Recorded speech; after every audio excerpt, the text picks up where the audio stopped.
Di awal abad ke-19 di Minangkabau, ada dua kekuatan yang mulai berseberangan.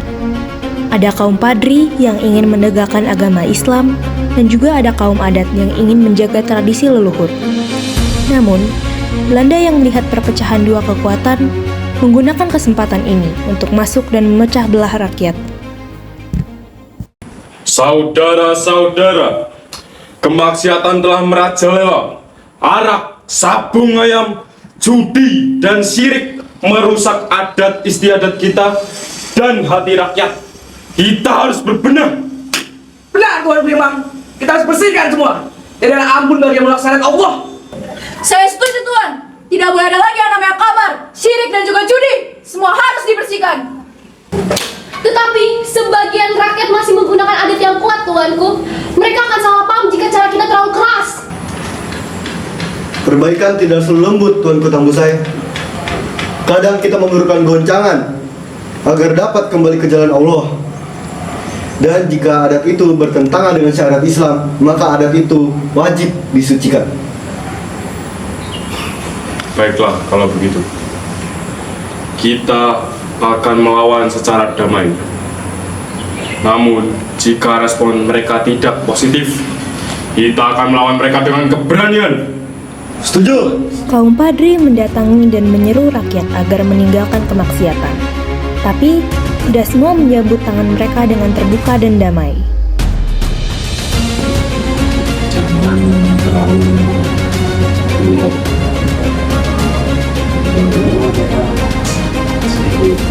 jangan hati-hati mudah jadi jangan. Tapi, salam, Tuanku Imam. Kami tahu bahwa niat kalian baik. Tetapi maaf, adat istiadat adalah darah kami. Warisan dari leluhur kami yang tidak bisa kami tinggalkan. Jika adat hilang, maka siapakah kami? Adat yang bertentangan dengan syariah harus dihapuskan. Tidak ada dua matahari dalam satu langit. Hanya ada satu kebenaran yang dipegang, yaitu syariat Islam. Tetapi kedatangan kalian di sini bukan berdakwah, melainkan memaksa. Cukup, warga sekali. Dengarlah. Agama dan adat tidak seharusnya bertentangan. Agama hadir untuk menyucikan adat. Ingat kata pepatah.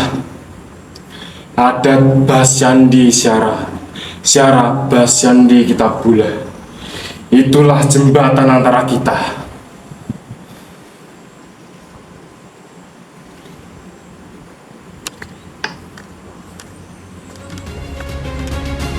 Sayang, jembatan itu perlahan runtuh.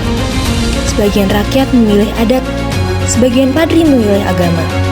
Dari kejauhan, Belanda melihat celah, sebuah retak kecil yang kelak menjadi bara perang. Ketegangan itu perlahan membesar. Tahun 1815, kaum Padri di bawah pimpinan Tuanku Pasaman bergerak menyerang kerajaan Pagaruyung, Istana Porak-Poranda, dan Sultan Arifin Muningsyah terpaksa mengungsi ke hutan-hutan. Perang saudara pun pecah. Ada apa, Tuan? Kerajaan Pagaruyung telah jatuh, Tuan-tuan. Namun, masih banyak rakyat yang tidak mau disyariat. Namun, Tuanku, serangan itu menggetarkan seluruh Minangkabau. Namun, karena ini, rakyat akan menjadi korban. Darah tumpah karena kemungkaran, kebiasaan lama yang dibiarkan. Kita tidak ingin memusnahkan saudara sendiri, pasangan. Hati-hati, jangan sampai kehilangan tujuan kita. Tuanku Imam, jalan dakwah kadang harus melewati badai. Pertentangan internal itu semakin membesar, dan kaum adat merasa terancam. Mereka mencari jalan lain, jalan yang berbahaya. Tahun 1821, perang saudara belum juga mereda. Kaum adat semakin terdesak oleh gerakan kaum Padri. Sebagian nagari takut kekuasaan adat akan lenyap. Dan dalam ketakutan itulah mereka membuat keputusan yang layak membawa bencana. Tuan, kendali kami ditekan. Ada yang harus meninggalkan adatnya. Ada yang harus terusir dari rumahnya. Kami tidak tahu harus menentukan siapa, Tuan. Mungkin kalau kaum Belanda bisa menghentikan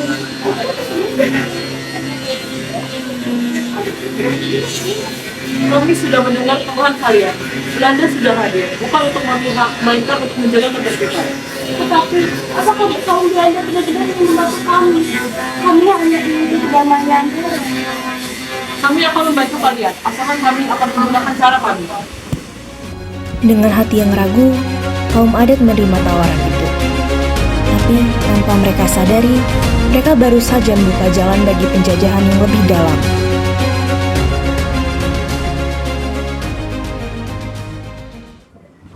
Tuan-tuan, saya mendapat kabar bahwa kaum adat meminta bantuan kepada Belanda. Lihat itu. Kaum adat yang berkata, saudara kita sendiri yang mengundang penjajah ke tanah Minang. Belanda tak pernah datang untuk melindungi. Mereka datang untuk menguasai. Kalau begini, ini bukan lagi perang saudara, melainkan perang melawan penjajah. Inilah akibat perpecahan di antara kita. Belanda tidak akan pergi dengan mudah. Dan sekarang kita harus menanggung beban perang yang lebih besar. Mereka membahas dan berdebat sampai larut malam. Keesokan harinya di jam siang yang sama, mereka berkumpul kembali. Lalu terdengarlah ketukan.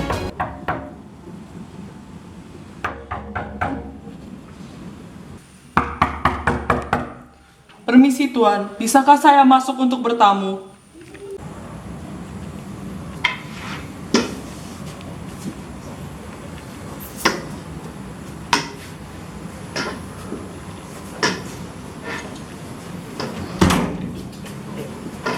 Selamat siang tuan-tuan. Kaum adat telah meminta pertolongan kami. Mulai hari ini, seluruh pergerakan kaum Padri akan dianggap sebagai pemberontakan. Kami ini bukan pemberontak. Kami hanya ingin menegakkan keagamaan.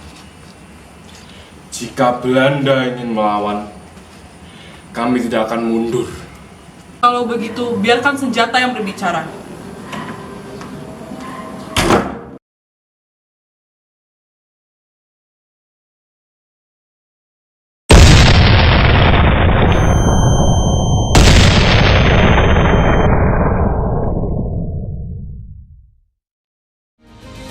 Dan sejak itulah api perang Padri Jilid 2 menyala.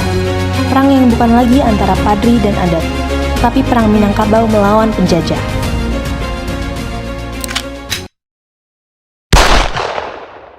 Kan bukit itu, jangan biarkan mereka masuk. Tuan-tuan, serang dari kiri. Jangan beri mereka nafas.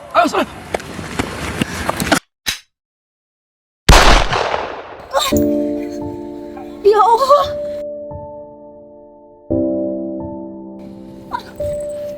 Tuanku, jangan biarkan Belanda merebut tanah ini. Nanete.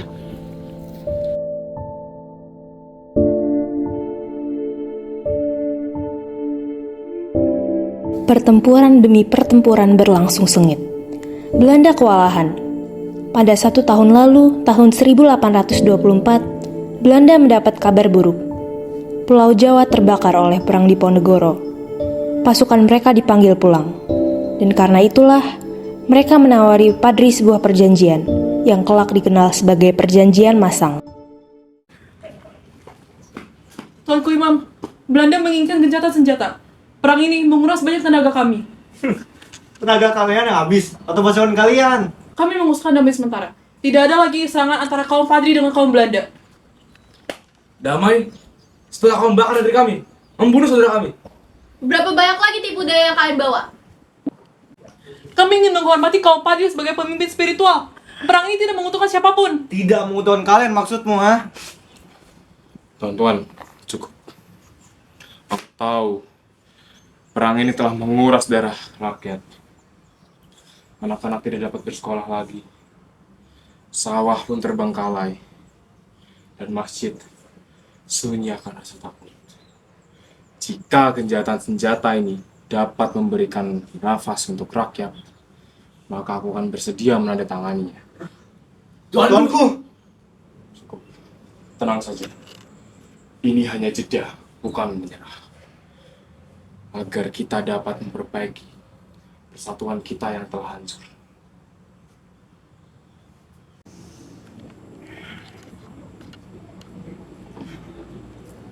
aku akan mempercayai keputusanmu, Tuanku Imam. Tapi ya, aku tidak akan mempercayai Belanda. Kami akan menghargai keputusan itu. Tapi ingat, keputusan ini akan membawa ketenangan. Jika kalian memungkirinya, tak akan ada lagi perjanjian kedua. Silakan, Tuan.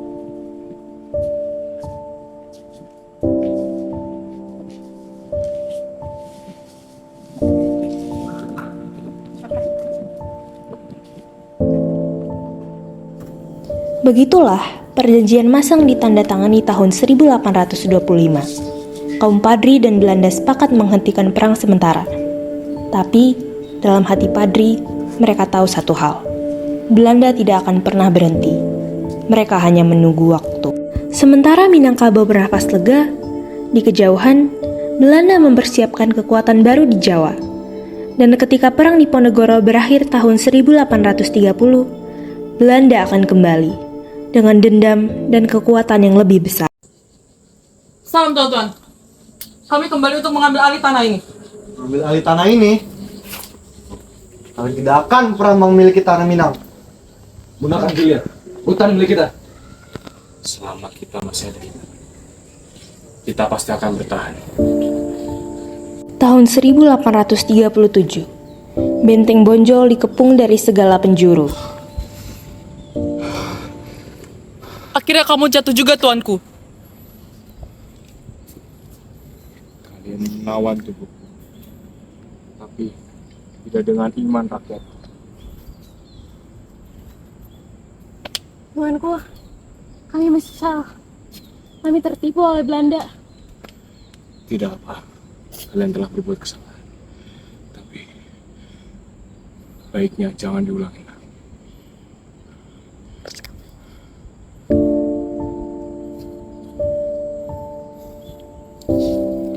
Setahun kemudian, 1838, benteng terakhir Padri di Dalu-Dalu yang dipimpin Tuanku Tambusai jatuh. Kita kalah dalam tanah, bukan berarti dalam iman. Aku mundur, bukan berarti aku menyerah.